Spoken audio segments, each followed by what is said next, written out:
로마로 항해하던 알렉산드리아호가 유라굴로 태풍에 의해서 파손되어 멜리데 섬에 이제 도착을 하게 되었습니다.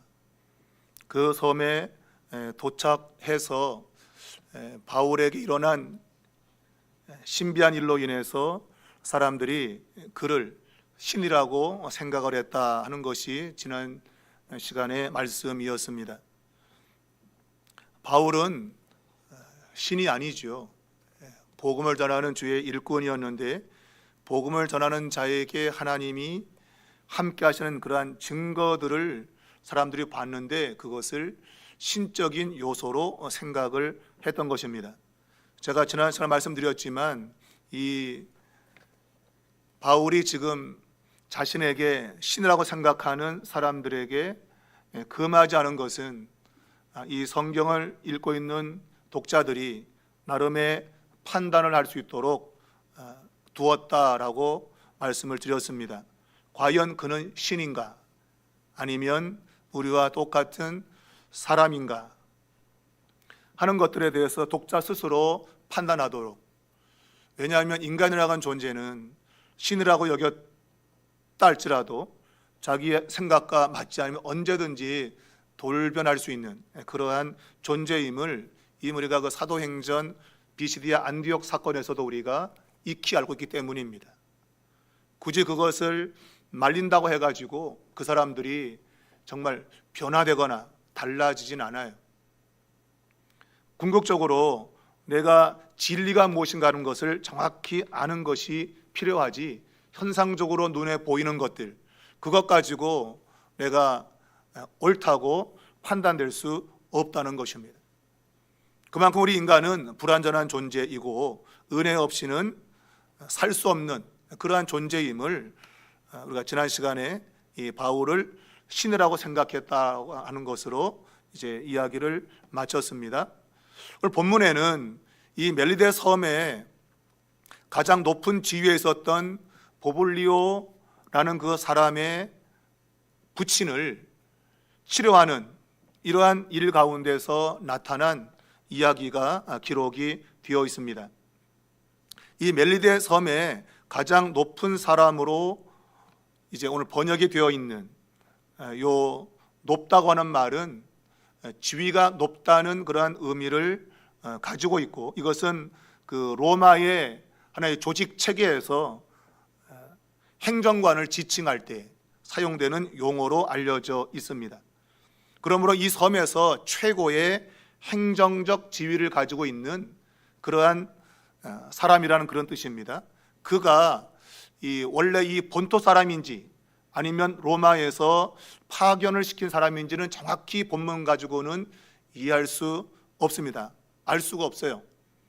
그러나 우리가 의미적으로 본다면 아마 그는 이 본토 출신인데 로마로부터 최고의 행정관이라는 지칭을 얻은 그런 사람으로 보여지는데, 그 이유가 이제 그 지역 사람들과의 어떤 친밀한 그런 관계를 통해서 우리가 유추해 볼 수 있습니다. 그러나 정확한 것은 우리가 알 수가 없습니다. 분명한 것은 그가 그 섬에서 최고의 행정관이었다라는 것은 분명한 사실입니다.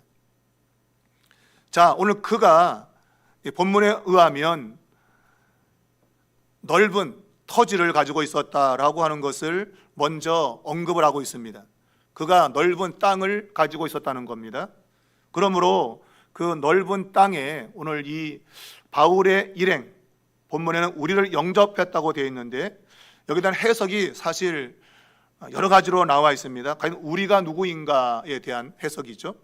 어떤 학자는 우리라고 하는 개념을 바울과 그 일행, 말하자면 복음을 전하기 위해서 지금 바울과 함께 로마로 가고 있는 어떤 좁은 의미의 사람들을 가리킨다고 말하고 있고, 또 한편으로는 이 우리란 사람은 그 위에 것과 계속 연결시켜 본다면 알렉산드리아호에 있었던 276명 전원을 가리키고 있다, 이렇게 주장하기도 합니다.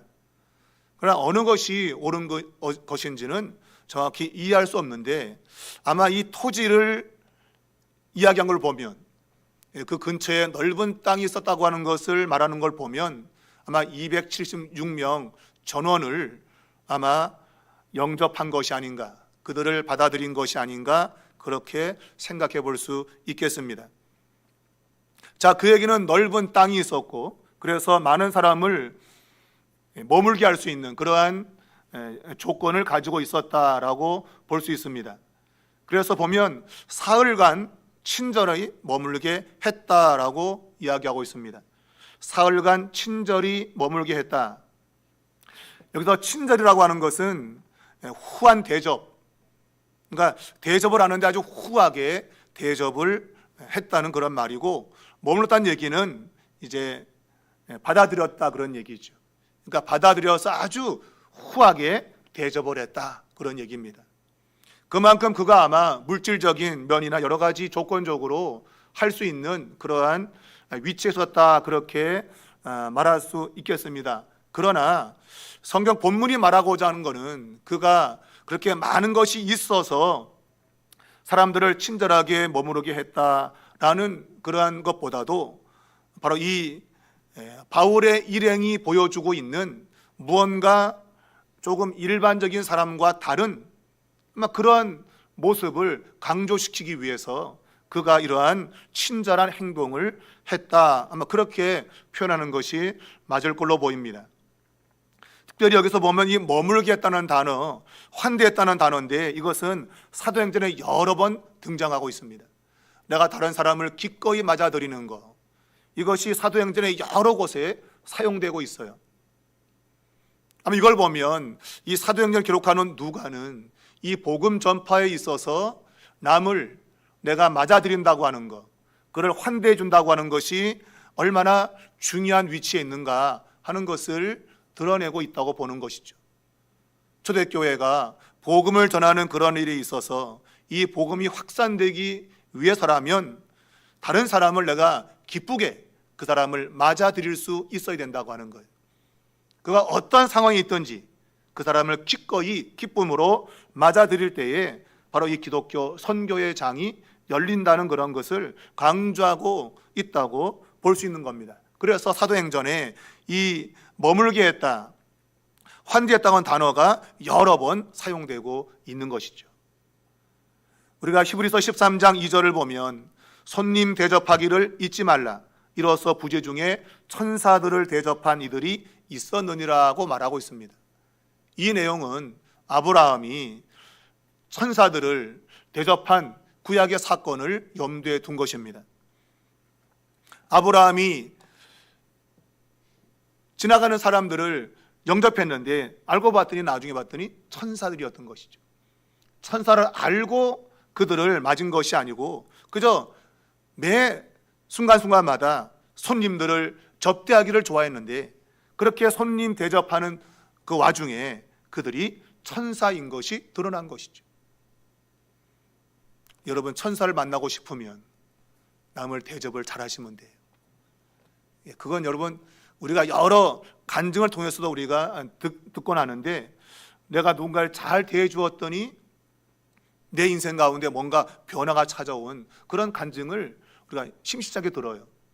아마 그것은 하나님이 그 사람을 통해서 어떤 천사의 그런 모습으로 그를 만났다, 이런 의미가 될 수 있을 거예요. 근데 그런 일들이 실제로 여러 가지 간증을 통해서 제가 들은 바도 있고, 눈에 보이지 않는 천사가 때로는 사람의 모습으로, 그래서 우리가 종종 예화를 쓸 때에도 길에 있는 거지를 도와주었는데 그 거지가 결국은 주님이었다, 이러한 이야기가 오래전부터 들려곤 했어요. 여러분 주위에 힘들고 어려운 사람을 돌보는 것은 어찌 보면 천사를 만날 수 있는 길이 될 수 있는 거예요. 제가 천사를 강조하는 것이 아니라 그것은 하나님이 그분이 뭔가 일을 하실 때에 그런 방식으로, 우리가 감지하지 못하는 방식으로 역사하는데, 하나님께서 우리에게 남을 대접하는 마음을 주시는 것, 그것은 하나님의 축복을 받는 그러한 통로가 된다고 하는 것을 생각하자는 것이죠. 여러분이 다른 사람에게 마음이 열려 있으면 하나님의 은혜를 받게 되는 겁니다. 여러분, 남을 대접하기를 즐겨하십시오. 특별히 어려운 사람들을 돌아보는 것은 정말 하나님의 축복을 받는 아주 중요한 통로가 되는 겁니다. 그래서 히브리서 기자가 손님 대접하는 것을 잊지 말라, 그렇게 당부를 하고 있는 것이죠. 자, 오늘 이 보블리오라는 사람이 바울과 관련된 사람들을 지금 아주 친절하게 환대해 주었는데, 근데 실제로 이 사람이 뭐 기독교인이 되었다, 또 섬의 다른 사람이 예수를 믿었다, 그런 말은 나와 있지 않습니다. 그러나 분명 이러한 모습들 속에서 하나님의 역사하고 있음은 분명히 우리는 깨닫게 되는 것이죠. 자, 오늘 본문에 보면 이 보블리오라고 하는 이가라고 되어 있는데, 이것은 보블리오라는 이름을 가진 사람이라는 그러한 단어입니다.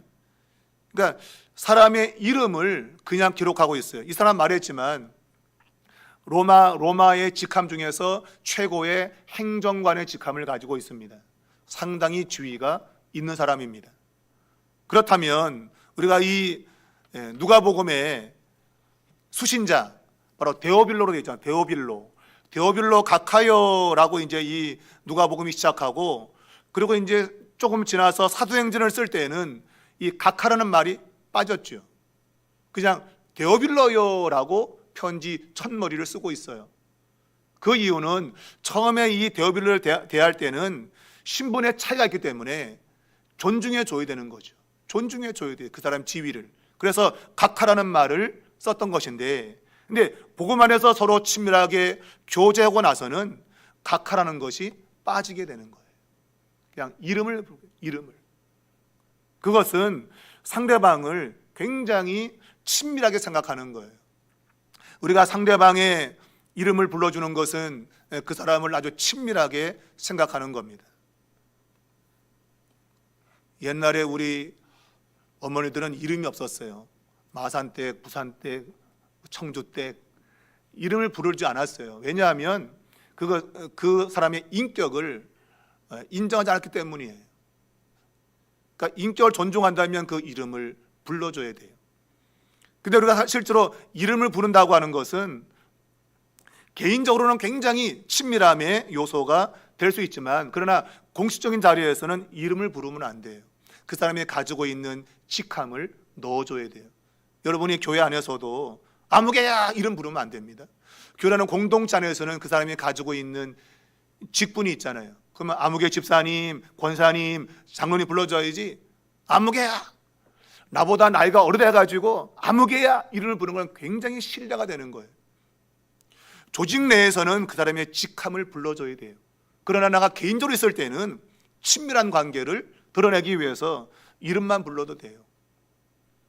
오늘 이 보블리오라는 사람이 굉장히 높은 지위에 있지만 바울은 그를 그냥 이름만 기록했습니다. 누가도 마찬가지고. 그러니까 이것은 그만큼 그들이 친밀한 관계였다고 하는 것을 우리가 짐작할 수 있는 거예요. 여러분, 이름을 불러주십시오. 이름을 부르면 그 사람이 살아납니다. 근데 우리는 이름 부르냐고 맨날 어이, 어이가 이름입니까, 여러분? 이름을 불러주세요. 그게 정말 친밀하고 사랑이 그 안에 포함되어 있다고 하는 거예요. 자, 오늘 이 보블리오라고 하는 이 사람은 그에게 아버지가 있었는데, 그의 아버지가 지금 열병과 이질에 걸려 있었다고 말하고 있습니다. 그래서 걸려 누워 있었다는 얘기는 지금 과거부터 현재까지 계속 지금 고통 중에 있었다고 하는 그 미완료 시제를 사용하고 있어요. 계속 아파오고 있는 중이에요. 갑자기 아픈 것이 아니고 계속 아픈 상태로 지속되었던 그러한 상황을 말하고 있습니다. 자, 열병이라고 하는 것은 단순히 열만 나는 게 아니라 이게 의학적으로는 요즘 말하면 말라리아 같은 겁니다. 옛날 우리 어른들은 학질, 알죠? 학질이라 그랬어요.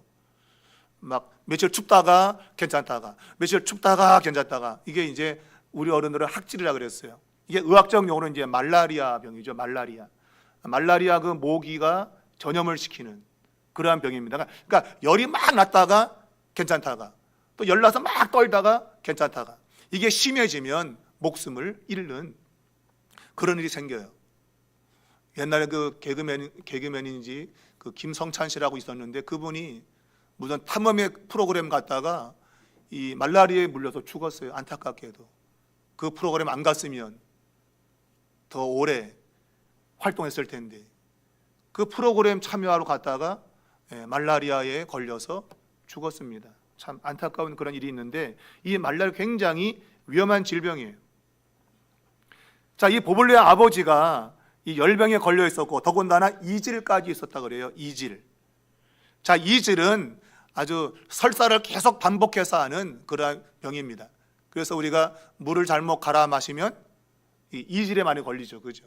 그것은 그 안에 있는 미생물로 인해서 오는 것인데 이것이 지금 이 멜리데 섬에 보면 염소를 많이 키웠는데 그 염소의 젖에 이 오염된 그 미생물이 들어가서 거기서 이렇게 이질이 많이 발생했다고 하는 것이 의학적으로 규명이 된 바가 있어요. 1887년에 그것이 규명이 됐다 그래요. 그 멜리데 섬에서 염소의 젖을 먹고 나서 사람들이 설사를 많이 일으키는 그런 일이 있었다 그러는데 실제로 하면 이 멜리데 섬에도 지금 보볼리오 아버지가 지금 요 이질에 걸려 있었던 걸로 보입니다. 자, 지금 이 고통하고 있는 이 보볼리오의 부친에게 오늘 바울이 이제 방문하게 됩니다. 8절에 보면 바울이 들어갔다고 되어 있고 기도했다고 되어 있고 안수해서 낫게 했다고 기록을 하고 있습니다. 우리가 이것을 잘 생각해야 되는데 여기서 방문이 1차적으로 이루어진 겁니다. 방문이 1차적으로 이루어졌고 그리고 2차적으로 이제 기도를 한 거예요. 그 기도는 오해하면 병든 자를 위해서 기도한 것 같지만 그거 아닙니다. 여기서 기도했다는 얘기는 병자를 위해 기도한 게 아니라 자기 자신을 위해서 하나님께 기도한 거예요. 이게 동사의 그 시제가 그렇게 돼 있어요. 그러니까 자기 자신을 위해서 기도한 거예요. 하나님, 내가 이 사람을 고쳐야 됩니까? 말아야 됩니까? 라고 하나님께 기도했다는 거예요. 그래서 하나님이 치료하라 그런 응답을 받고 지금 이제 안수를 하게 된 것이죠. 보통 우리는 이제 기도해서 이제 사람들을 치료하는 그러한 이제 일들을 많이 행하는데 오늘 이 문맥에서는 철저하게 하나님이 고쳐주고 안 고쳐주고에 대한 하나님의 의중을 살피는 것을 훨씬 더 중요하게 여기고 있는 거예요. 그 사람이 낫는 게 물론 중요하지만 그 하나님의 뜻인지 아닌지를 먼저 묻는 그런 기도가 더 중요하게 나타나고 있는 겁니다.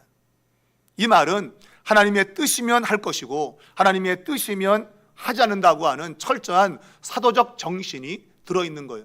내가 하고 싶다고 할 수 있는 게 아니라 하나님이 하고자 하는 것만 해야 되는 그런 의미를 요 기도 속에 담고 있는 겁니다. 우리 모두는 실제로 하나님의 뜻을 깨달으면 그대로 순종하는 그러한 모습이 우리 안에 필요한 거예요.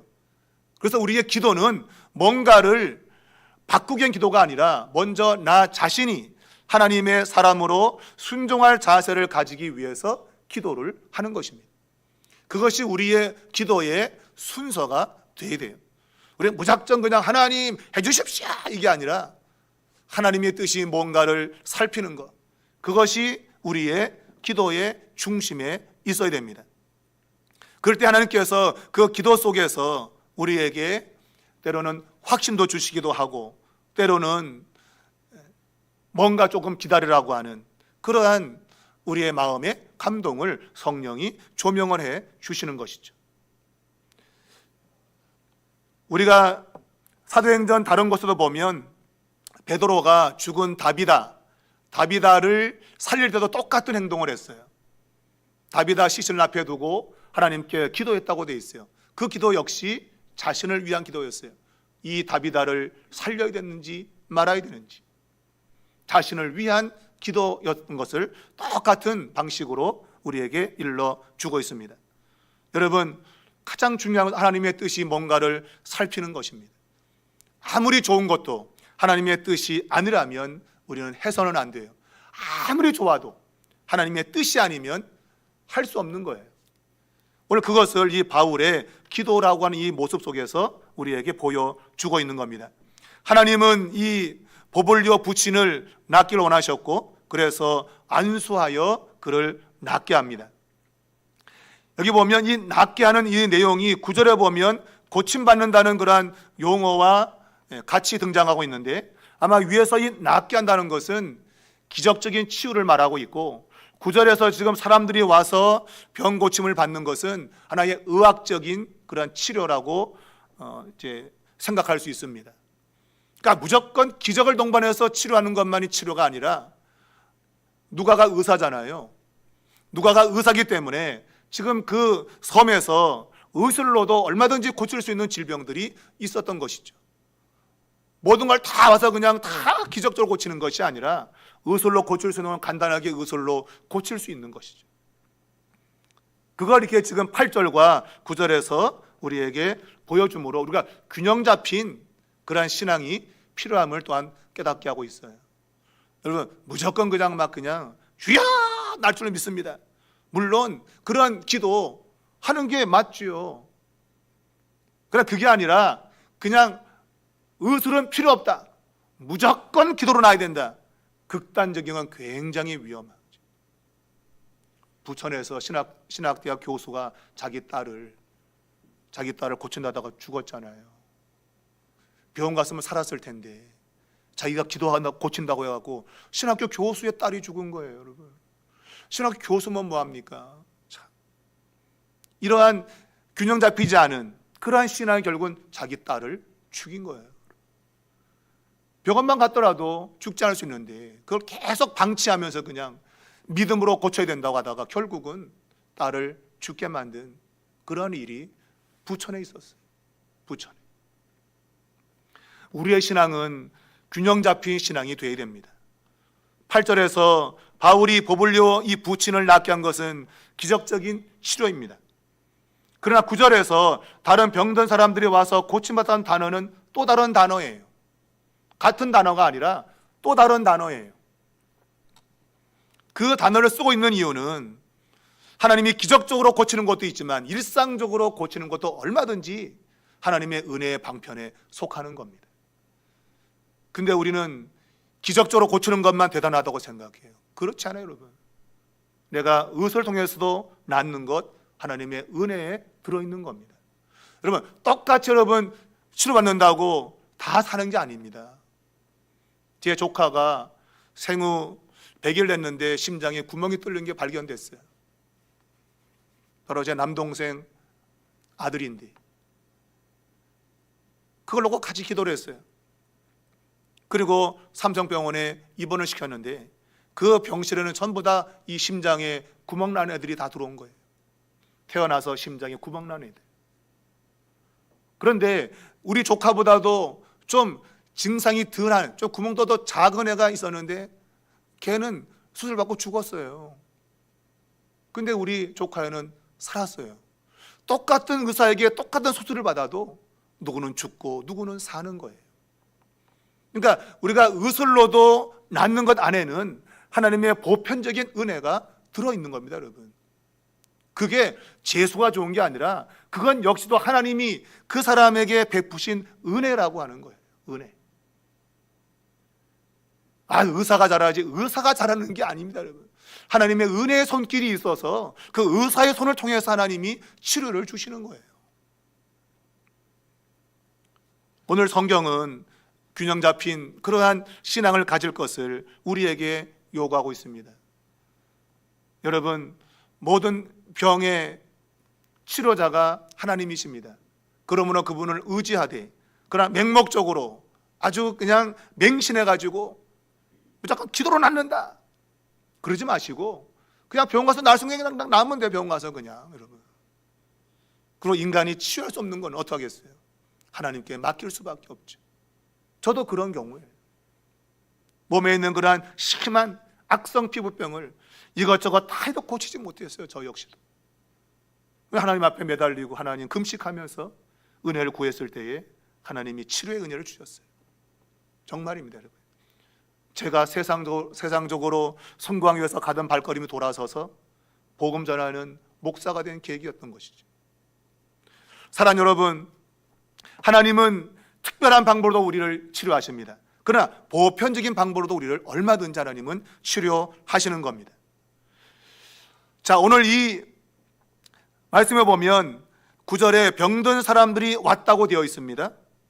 그리고 그들이 고침을 받았다고 되어 있는데, 이 병든 사람이 왔다고 하는 요 단어, 온다는 단어가 미완료 시제예요. 그걸 보면 지금 그 섬에 있는 사람들이 계속 온 것 같아요. 고침받기 위해서 지금 계속 왔다는 의미를 담고 있어요. 더군다나 이 왔다는 단어는 자신을 위해서 타인에 의해서 보내짐을 받을 때 사용되는 시제가 사용됐어요. 무슨 말인가 하면 나 갈 거야, 나 좀 보내줘, 그런 얘기예요. 나 가고 싶은데 나 좀 보내줘, 그런 의미가 담겨 있는 거예요. 그러니까 나 자신을 위해서 누군가가 나를 보내줘야만 갈 수 있는 거예요. 내가 아무리 원해도 다른 사람이 나를 보내주지 않으면 올 수 없다는 그런 의미가 이 단어 안에 들어있는 거예요, 여러분. 내가 지금 가고 싶은데, 그런데 누가 못 가게 하면 못 가는 겁니다. 그때는 이 동사를 사용할 수가 없어요. 근데 여기서 왔다는 얘기는 바로 그런 얘기입니다. 내가 가고 싶은데 나 좀 보내줘 했더니, 그래, 내가 보내줄게 해서 왔다, 그 얘기예요. 이 안에는 말씀드린 대로 복음의 능력이 들어있는 겁니다. 사람들이 그 병난 소식을 듣고 마음이 다 열린 거죠. 그래, 누군가가 나 좀 병 낫고 싶어, 나 좀 보내줘 했을 때에 그래, 그럼 너 가봐 라고 그 사람을 보내줬다, 이거예요. 보내줬다. 우리 주변에는 이런 걸 하는데도 불구하고 못 가게 막는 사람이 있어요. 우리 아버지 막 기도해서 날 수 있다고 했더니 애 잡으려고 그래? 애 잡으려고 그래? 그리고 그걸 못하게. 그러니까 믿음이 없으니까 못하게 해요. 저러다 우리 집 장남 죽는다고 막 얼굴에 고름이 막 쏟아지고 있는데, 야 빨리 병원 가야지, 무슨 기도해 갖고 났냐고. 그 못 가게 하는 거예요. 그래도 그냥 우리 어머니 저하고 그냥 아닙니다, 우리 죽어도 기도해서 나야 된다고. 근데 오늘 본문에는 나 갈래 했더니 기꺼이 사람들이 보내주었대요. 보내주었대. 그랬더니 고침을 받았다고 돼 있어요. 고침을 받았다. 여러분, 이것이야말로 복음의 능력이 나타난 예라고 볼 수 있습니다. 그만큼 그들은 이 병 낫기를 간절히 원했고, 그들 주변의 사람들도 그 사람이 낫기를 간절히 원했던 것 같아요. 그래서 우리가 이 섬 주민 사람들의 대체적인 마음이 온유한 사람들인 걸로 보여집니다. 부드러운 마음을 가진 사람들. 누군가가 뭔가 하려고 할 때 그래? 그럼 해야지, 이러지. 안 돼! 가로막고 그냥 부정적인 사람들이 아니었던 걸 보여요. 오늘 이 섬 안에 지금 계속 병 고치는 그러한 일이 일어났고, 사람들이 줄줄이 지금 이 바울의 일행에게 오게 된 것을 오늘 성경이 이야기를 하고 있습니다. 이 보블리오의 부치는 기적적으로 나았고, 그리고 그 외의 사람들, 많은 사람들은 의술로 아마 병 고침을 받은 것 같습니다. 자, 여기서 지금 우리가 10절에 보면 이러한 일이 벌어졌을 때의 그 반응을 우리에게 소개하고 있는데, 후한 예로 우리를 대접했다고 되어 있습니다. 후한 예로 우리를 대접했다. 이미 그 앞에서도 친절하게 머물러 있다고 이야기했습니다. 친절하게 대우해 줬다고 말하고 있습니다. 여기서 10절에서 후한 예로 우리를 대접했다라고 하는 이 단어는, 후하다는 얘기는 넘친다는 그런 얘기입니다. 많다는 그런 얘기고, 그다음에 예라고 하는 것은 이제 이게 티메라고 한다. 티메. 이 단어는 뭔가 하면 평가한다, 그다음에 존중한다, 존경한다는 그런 의미를 담고 있어요. 그러니까 지금 이런 일이 벌어지고 나서의 그들의 모습이 이전에 했던 친절과는 약간 의미가 달라졌어요. 하나님이 치유하시고 이런 것을 경험한 그들은 이전에 물론 근본적으로 그들은 친절한 사람이었어요. 기질적으로 친절한 사람들이었어요. 그런데 오늘 그들이 병이 낫는 이러한 모습들을 통해서 그들은 이 티메라고 하는 용어 속에 담겨 있는, 말하자면 사람을 존중하고 존경하는 그러한 모습으로 바뀌어진 거예요. 물론 우리가 마음이 온유하고 부드러운 것 좋은 겁니다. 근데 여기서 말하고 있는 이 티메라고 하는 단어는 상대방을 굉장히 존중하고 높여주는 거예요. 여러분 생각해 보십시오. 바울은 죄수의 몸으로, 어찌든지 죄수의 몸으로 지금 있는 겁니다. 죄수의 몸으로 있는 사람을 존중한다고 하는 것은 쉽지가 않습니다, 여러분. 근데 그들이 지금 이 병든 사람들을 일일이 치료해주는 그러한 모습을 보면서, 아, 이 사람들이 겉으로는 죄수의 몸인데 뭔가 좀 다르구나 우리하고, 그런 것들을 경험하게 된 것이죠. 여러분, 병든 사람이 올 때 그 사람들 치유해 주는 거 때로는 귀찮을 때가 있고 힘들 때가 있어요. 그런데 이 상황을 보면 그 모든 사람들을 기꺼이 맞아들였고 그들을 치료해 주는 그러한 모습을 보인 것 같아요. 그래서 섬 사람들이 오늘 굉장히 이 바울의 일행을 아주 존경스러운 눈으로 바라본 거죠. 존경스러운 눈. 오늘 그리스도인들이 이 세상 속에서 존경을 받는 그러한 사람들이 돼요. 단순히 외형적으로 잘 살고 잘 먹고 많이 배워서의 존경이 아니라 그가 세상에서 보여주지 못하는 그러한 마음과 성품을 통해서 세상이 우리를 존경할 수 있는 그런 것이 되어야 되죠. 말했지만 그들은 외적으로는 죄수의 신분이었습니다. 그들은 죄인들의 모습이었습니다만은, 그러나 그들이 가지고 있었던 그 내면은 죄인과는 전혀 맞지 않은 그런 모습을 가지고 있었던 거예요. 때로 우리가 사는 것이 힘들고 고달프고, 그래서 딴 사람들이 볼 때 야, 저 사람 참 저 사는 게 참 불행하구만, 그렇게 느껴져야 되는데 그게 아니라 도리어 힘들고 어렵게 살면서도 늘 기쁘고 늘 즐거운 삶을 살면 사람들이 야, 저 사람 이상한데, 뭔가 다른 눈으로 보게 된다고 하는 거예요. 여러분은 어떻습니까? 여러분은 여러분의 처한 상황 그대로 반응해갖고 돈이 없으면 걱정되고 근심되고 어디 아프면 죽겠다 그러고 내 팔자가 어떠나 그러고 그렇지 않습니까, 여러분? 우리 그리스도인들은 내게 처한 상황과 전혀 다른 방식으로 삶을 살아가는 사람들이에요.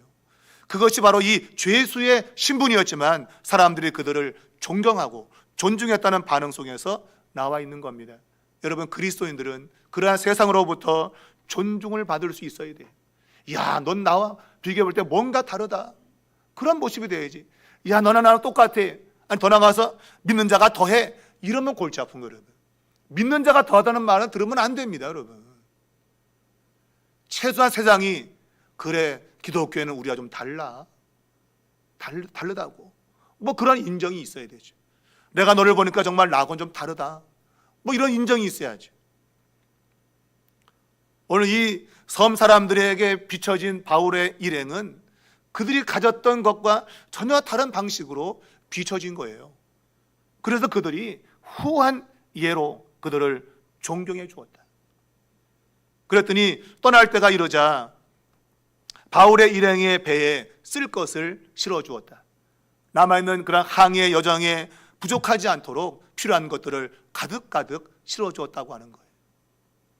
사랑하는 여러분, 하나님께서 오늘 믿는 사람들 이 세상에 부르시는 이유는 이 세상이 보지 못하는 것들을 그들로 하여금 보고, 야, 눈에 보이지 않는 것들이 있구나 하는 것들을 그들로 하여금 인식하게 하고, 결국은 그들도 보이지 않는 하나님 나라에 들어오게끔. 제가 말했지만 오늘 이 사람들이 예수 믿었다는 그런 내용은 없지만 아마 이 모습 가운데 그들이 예수를 믿었을 가능성이 상당히 농후한 것이죠. 왜냐하면 예수 믿는 사람들의 모습이 전혀 다르게 비쳤기 때문에. 오늘 여러분의 삶 속에 이런 모습이 있다면 누군가의 마음에 감동이 오고, 야, 나도 예수 믿고 저런 삶을 살아봐야겠다.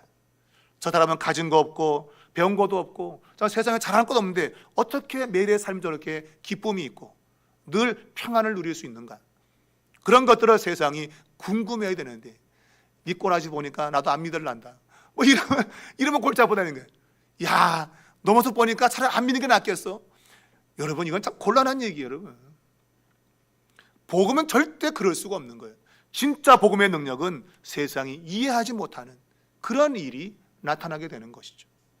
여러분과 저가 오늘 이 말씀을 잘 기억하고 오늘 바울의 그러한 그 항해 가운데 보여주었던 그러한 담대함, 그것 때문에 이 배에는 모든 사람이 살았고, 그리고 이 섬에 있는 사람들조차도 바울이라고 하는 그 위대한 전도자 때문에 그 마을 사람들이 다 살아난 거 아니겠습니까? 여러분, 한 사람 때문에 여러분 주변 사람들이 살아나는 그런 역사가 있길 바라요. 여러분은 지금 그러한 막중한 책임을 지고 있는 겁니다. 우리 삼일교회가 이곳에 있음으로 말미암아 이 지역 사람들이 살아나는, 생명을 얻는 그런 역사가 있어야 됩니다. 그것이 우리 교회가 세워진 목적입니다.